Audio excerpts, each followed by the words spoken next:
This is definitely a yabba dabba don't. I was just practicing my Mike Tomlin listening face. Yeah, that's it right there. I'll do my best Teddy imitation. In my best locker rooms, we had conflict. For sure. Look at the time he has, Teddy. You can read a book back there, Grady. Read the whole daggone book and bring a second one. Oh, We're going McCarthy. that's right. Yeah! Don't go on him. Oh! Because you just took that from me, I can't read the rest of the list. Yeah. So it's Mike Tomlin and Mike McCarthy with 11 and Bill Belichick with 10 each. I'll be back.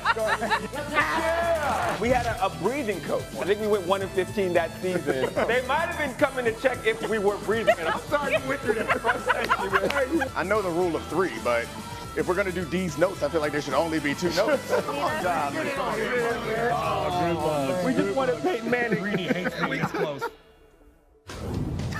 So much fun here this week. I've said it before, I'll say it again. If we start your day with a smile on your face, then we have done our job. And what a weekend we are ready for here. We got the 4 NFL playoff games. We got the national championship game featuring Jordan Clark and Notre Dame against Ohio State.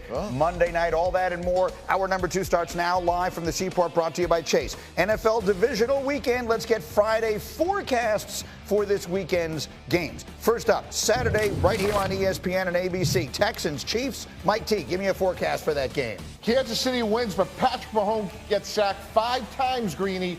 This Houston Texan defense now, it can travel and it can rush the passer. Top 5 all season in meaningful pass rush statistics. We know about Kansas City's offensive line. It struggled all season long. Kansas City wins. Patrick Mahomes gets hit repeatedly. Okay, I like it, and we'll have a pick on that one a little later. Second Saturday game, the other 1 seed coming off a bye. RC, Friday forecast, Commanders, Lions. Jaden Daniels cements himself in immortality if he wins this game. It's the greatest rookie season of all time, not just in what he's done individually, because it may already be that along with guys like Jim Brown and Gale Sayers, got that from Himbo. But if he wins this game against a team that they're outmatched against a team that their roster doesn't match up against, it will be because he was just that good. Sunday, Rams, Eagles. Bart, Friday forecast. Hey, are you not entertained? I tell you what, it has to be Jalen Hurts. He can't be Michelle. He's going to have to be Beyonce. You can't let Saquon Barkley steal the show. No Michelle slander. Well, okay, we love Michelle. My bodies. But I tell you what, Jalen Hurts is going to have to step up. He's going to have to make some throws with his legs, because I can't see Sean McVay. We talked about the stat, never allowing a team to rush for 100 yards in a game. Jalen Hurts is going to have to make some throws to A.J. Brown and tell him to put down the damn book. And then finally, the most anticipated game, Graz. How about the Ravens and the Bills? You'll be there. James Cook will have more rushing yards than Derrick Henry. The Bills will get out early at home, and they'll be able to run the ball in weather that is going to be, as I understand it, fairly cold. That's the other part of the Friday forecast, is the weather in Orchard Park, New York, which I think we had a graphic. Let me show it to you here, everybody. Speaking of Friday forecast, it is going to be temperature around 13 degrees. The feels like temperature -3. 65% chance for snow. And the reporter covering that game for us will be Dan Orlovsky. Dan Graziano. Orlovsky doesn't have that in him. He's not built like that. He ain't built like that. Played his whole career indoors. You're warming up now, right? We're doing a bit. We're doing a bit about the cold. Yeah. I don't know if you know. Like, it's not actually cold in here. Yeah, I didn't know this that. is for. I'm getting my mind right.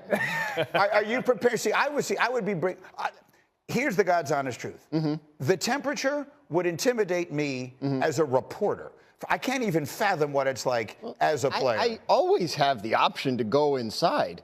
Like that's the thing. Like between hits and everything, like I'll be okay. At the end of the game, standing there waiting for it to end to do the interview, yeah, it'll be cold. So but as you can see, I'm ready. He ain't out there like Lisa Salters, No. who got to brave it for 4 hours. Exactly right. All kidding aside, and all kidding aside, and obviously there's no way in the world we can put aside the kidding while Graziano is dressed like that. But you football players, they don't care about the cold. It has to matter. There's no way in the world it's -3 and it doesn't matter at all. You know what would matter to me? If I was playing in -3 and you were playing in 65. Unfortunately or fortunately, we all play in the same thing. We all have to dig deep and figure it out. And in truth, this is where the toughest of players want to show that. This is where the most physical of players want to show that.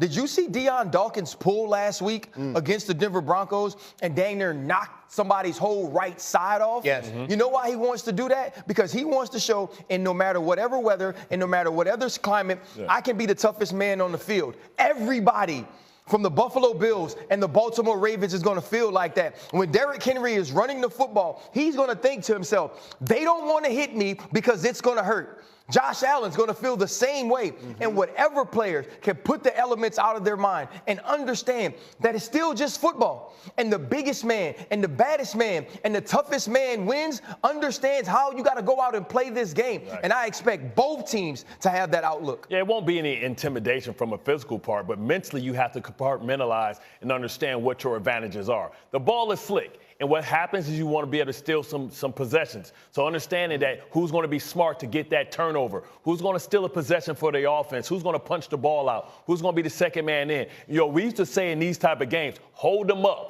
Don't let them fall to the ground. Hold them up so we can get 3 hits on them instead of 1, and you use the ground as a weapon. And, you know, like RC knows, those shoulder pads become weapons as well because they stiff it up. Yeah. They're plastic. I've seen guys, helmets get cracked in the cold weather because of that. Lamar Jackson's going to have to be a guy that's going to use his legs as well. He's tremendous. You saw they're going to say, I am not going to allow Derrick Henry to rush for 200 yards this time. And Lamar Jackson's going to have to do that. He lost weight last year because he didn't have the extra turbo in his giddy-up. He lost weight for this particular reason. He didn't put himself at risk at much during the regular season. I expect Lamar Jackson to be all out this week. I see it differently. In a game that, of course. In a game that's so close, that's truly 50-50, I think the elements really favor Buffalo because they practice in it, they play in it, and you know, Graz was saying earlier, like this week alone, Baltimore's practicing indoors, and that's like when we think about fourth quarter, 1-possession game, who's more used to these elements? And look, taking nothing away from Baltimore, who easily can win this game, I think the weather is I would say this, as a player, here's why I disagree. Yes. The advantage is when you got to go to Tampa week 1 and you've practiced in Pittsburgh all of training camp. It's when you got to go Miami week 1 and you practice in Pittsburgh all training camp. That's what's difficult because your body isn't acclimated to that sort of humidity, that sort of heat. Cold is cold. Right. Everybody is cold. But the one thing about it is on the sideline, you got a heated bench. I'm chilling on the sideline. And when I'm on the field, you better believe I'm more worried about Josh Allen and Lamar Jackson than I am the cold. And so for me, it's about who understands how to play their football in the elements. We have 2 teams that love to add an extra lineman. 2 teams that can run the football physically.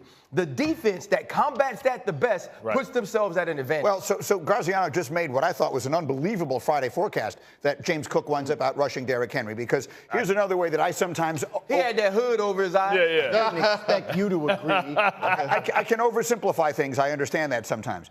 But, like, to me, the conditions and whatever else, one team has Derrick Henry and the other one doesn't. Derrick Henry in his career in the playoffs has been a weapon. He took Tennessee to the AFC Championship game.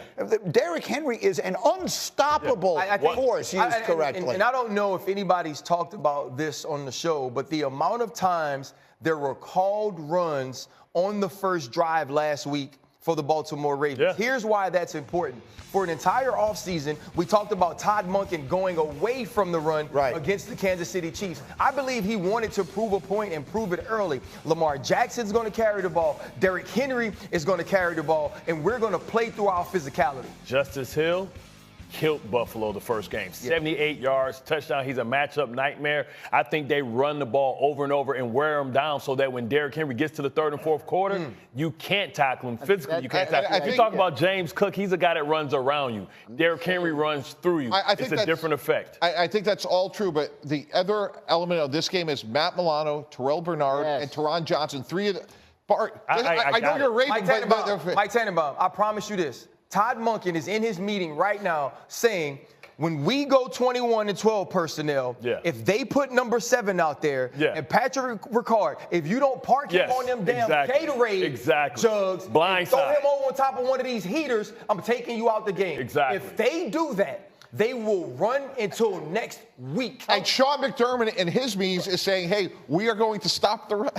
We are going to stop the run, and if we're going to lose, we're going to make Lamar Jackson beat us because we're not going to give up 271 yards. You can't stop it with right. Tell me this. How can it be about physics when it comes to the Rams and the Eagles, but it can't be about physics when you got a 300-pound fullback and a 250-pound tailback versus a sub package? How is that not physics? With two small backers. Right. Make it make sense. I don't care if Milano's there. Didn't I just watch Derrick Henry step on Patrick Queen's chest last week? Bart. There is no doubt. There is no doubt that Baltimore is going to try to run the ball. I think they're going to be able to, but they're not going to run for 271 yards. Okay, and that could be the difference in this game. Can I mention one other thing here? Or actually have Dan mention it. There is a significant injury factor. Significant injury factor in this game involving the Ravens and Zay Flowers. Zay Flowers hasn't practiced this week. Missed last week's game against the Steelers. Obviously, it didn't matter against the Steelers last week, but he is their leading receiver, and to the extent that they want or need to throw the ball, they'll be down a man, it looks like. Could he be practicing today and be fine? Sure, but it doesn't sound like they're going to get him back for this game. Quickly, how much of it, we're sitting here talking about physicality, how much of a factor I think that's huge in this sense. If the Buffalo Bills decide they're going to change the way they play defense, add somebody else in the box, go single high, Zay Flowers is a man-to-man winner, right? He wins in the route combinations, in the route trees, and I do think he'll be missed in that part of the game. He had one catch in the first game. Right. If you talk about making it, I got it, but when you talk about making it a man's game, then the advantage goes because Isaiah Likely, if you decide to bring big guys in there, he's unstoppable as well. Mark Andrews, too. Isaiah Likely literally dribbled a man on the field last week. So we will see what winds up happening. We have more on this game to come, including what is at stake legacy-wise for both quarterbacks. But we also have Joe Fortenbaugh here for those just joining us with his best bets all day long. Give me a best bet from Ravens and Bills. I want you to take everything you were just listening to up there on the table. Eskimo Dan talking about Zay Flowers, RC talking about the run game, Mike T and Bart talking physics, and apply it all together and go under 51.5 total points. Look at Denver last week in their matchup against these Buffalo Bills. All right, that Denver defense was facing a Buffalo front that was putting 6 offensive linemen on the field regularly. That wasn't just for the Denver game. That was to get set for this game, right? The best way to beat the Ravens, keep Lamar Jackson off the field. 6 offensive linemen, hand the ball off, run the clock down, snap the ball again. On the other side, what does Baltimore want to do? We've been talking about it all morning. Run the football. It was a fool's errand throwing it as much as they did against Kansas City last week. 2 teams that want to run. 2 teams that are going to take their time. Under 51.5 total points. Plus the weather, obviously, which is a factor as well. You might hear this one coming up again a little bit later in Greeny versus Joe. A pretty decent game. Other quarterbacks, they have a hard time getting past it and often put the ball up for grabs the rest of the ball game. And a productive gain out to the 14 after starting at the 7. It's a gain of 7. 7 yards the pickup there. 3 yards remain for second down.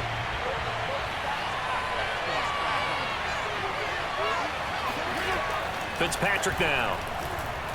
Slings this deep from McLaurin. It got his man complete. And all the way down to the 24-yard line. Quite a show of arm strength right there. That was in the air for a long time, and it was on target, too. And from where we sit, if you had told me that that ball was somehow going to get from point A to point B, I would have told you no way. I mean, that was an absolute cannon shot, and he still dropped it right on the money, too. And that ball traveling 68 yards in the air, according to next. Bringing it out of his end zone, Isaiah. And all deep in his own territory. He coughs up the football. That's what it is, baby. That's and he will score. Touchdown, Washington. John Bates. Excellent work there to get in on the touchdown run. And Washington has tied the ball game with the extra point still to come. Now it's Hopkins to add the extra point. And with that, his guys take the lead here by a point. Capital at FedEx Field in Landover, Maryland. They love their football in this part of the country, and this crowd is ready to go as their guys will match up with the Buffalo Bills.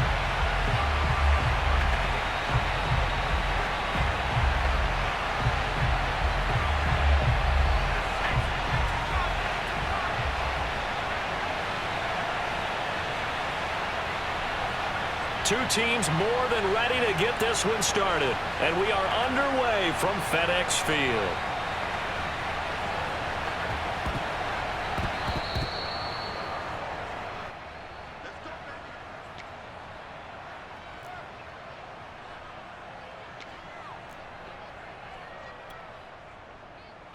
Ball up to the 35 now as they come up on 1st and 10.